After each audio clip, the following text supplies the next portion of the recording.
giờ ít tu nên và mua nụ nhung lời lúc lư khé chỉ rong là chỉ chỉ tao rong cho lời tu khen lời chỉ tê giàu yếu chúng mua ít tu là sai sửa lời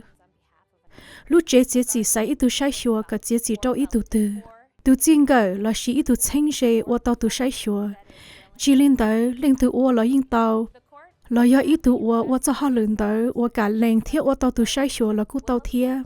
ít chia sẻ tiền họ ở mỗi ít tu thanh rê và tu sai sửa thiết tu nên và cho họ lựa sai sửa nó nhẹ tới nhẹ để chỉ tới lúc chỉ ở tu nói yên rồi ý dạng gạo thầu lúc chỉ sai lời chỉ tu sai sửa chỗ mua cho cả chỉ trâu lựa tu tới lời hay xứ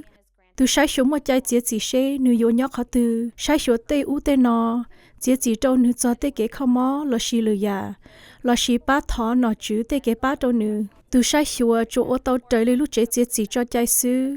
thiên nhân đời xe tu nên kinh chú đã chi tê giàu cho cái guardianship cu nhau hành giờ có một lần cho cái sai sửa là xì sao ô tu sai sửa ít tu cái rong đâu có một sa la đó cứ lý cho